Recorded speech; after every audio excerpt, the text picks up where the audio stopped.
What about Wack saying he's gonna get Tekashi 6ix9ine and Tupac on a song together? Okay. Now, everybody want to be gang members or everybody want to be snitch patrol and all that. Man, you millenniums don't give a fuck about that. Y'all don't care about who's a snitch and who's not a snitch. And so, if it's a good song and it's good music, then who cares? Y'all done put other people on there that Tupac probably wouldn't. I don't like the estate or anybody putting songs on the people on songs with Pac that he's not blessing. But if it's about good music or music that's going to sell, and we all know 6ix9ine has a following, and if that's going to help generate some money for Tupac estate or his sister, then who gives a crap? Who should? Who cares? Okay, we don't want it because 6ix9ine is an alleged snitch. Not alleged, he's a snitch, he's a rat. But motherfuckers still buy his music. How do you think the fans will feel about it? Motherfuckers still buy his music. He had developed some new fans. Because you do old, Pac fans are 45, 50 years old. 6ix9ine fans are 20, 15 to 30 years old. That's a new fan base. Yeah. It's a new fan base. I think the Tupac fans, they're gonna listen to it. But they're gonna be furious. But do they buy music like the 15 to 30 year olds? No, absolutely not. 45-year-olds are not listening and buying music like the 20-year-olds and the 15-year-olds.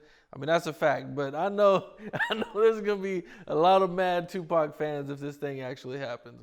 Tupac fans to be honest, they're another level of, you know what I mean? Like they're some diehard fans. Let me just say this now. Now that Snoop allegedly got a little control and voice over there,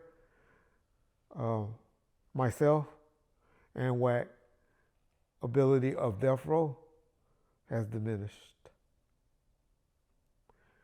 And so Wack is cool with Snoop. Never hear him say nothing bad about Snoop. Facts. And so he probably can get it worked out. But the juice that Wack used to have with E1 and the Death Row catalog, because he had control over, he could have did whatever he wanted with it. I don't know if he's going to still have it because I don't know the complete deal that Snoop has now with this company. Interesting. And like I told y'all, all of this music about to revert back to the estate real soon anyway. Right, all of Tupac's old music. All of it, except the hardcore, meaning the master copies of All Eyes on Me and Machiavelli. But everything else the estate about to have. So that'll be Tom Wally if he's still employed. That'll be him and Molly's decision. Well, hopefully they'll do something with all of it, man. Because, I know we've been waiting on some new Tupac music for a long time, and they keep saying it's going to come. I keep telling y'all there's not much Never left. does. I picked through it like with a fine-tooth comb to get the 3 albums I got out of it. I wasn't involved in that one that him did. Well, I hear it was trash. Right. I hear it was trash. But that's all he had to work with. Oh, right. That's a good point. Eminem would have took the best shit that was available. Daz says he has a bunch of unreleased. That's a liar. Huh? That's a liar. Back in the day, I remember I bought a CD that was all Daz and Tupac. It was like 10 songs. Taking verses. He was taking verses off and putting his songs on there. Putting his verse on there. So he didn't record that many songs. Daz got one of the best songs I love to this day with him and Usher. Probably never met Usher before in his life, but he made one of Usher's songs big. Daz is a producer. He can go to the studio and do that.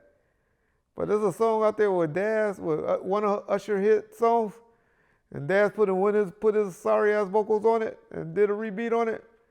Song banging. But that's what Daz can do. He used to be on the radio every other day because it was so hot.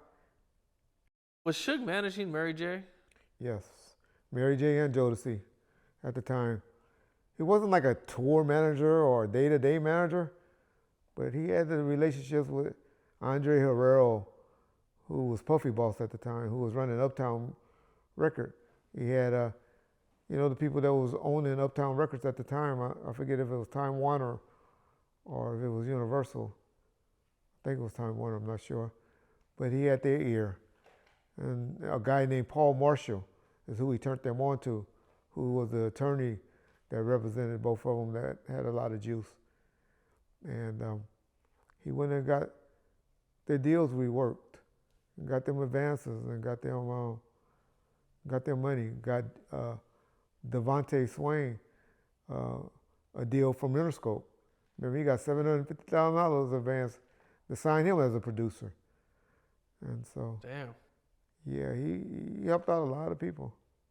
That's why we know who Missy and Timberland and Magoo and all of them are now, because of she'll get the money to Devante, to get a deal with Interscope. Oh, okay. And that all went to Timberland, or how did Timberland get involved in that? Well, because they used to work under Timberland, and that got them. That's where Devante is the one that had that little crew. They used to be a name. They used to have a name of themselves in Rochester, New York. I remember going there, and they were, all working there. They were all looking up to Danny Boy. And Danny Boy was like who they were all. We want to be like. We want to be. And then, of course, we know what they end up doing later in life with Missy and Timberland and Magoo and all of them end up becoming. But yeah, they all were just running around there, little kids in the studio, broke, sleeping on the couch in the studio in Rochester, New York, at Dalvin's house. Damn, that's crazy. I didn't even know they had that connection. Well, Reg, I appreciate you, bro. Man, your stories are dope. Man, your knowledge and just, your death row history. Death row is my era of music. I graduated from high school in 96. So so I love to hear it, man. I know the fans love it, and I appreciate you, man. Appreciate you having me on your platform, because I know I don't have to be here. And I'm glad you're doing better too, bro. Oh yeah, a lot better. Yeah, you're moving a lot better. You're moving better. You're looking better, man. Yeah, I'm happy for you. Therapy is working, so all you guys with jokes, Reggie's coming. Keep the hate coming. It's motivating me. All right, bro.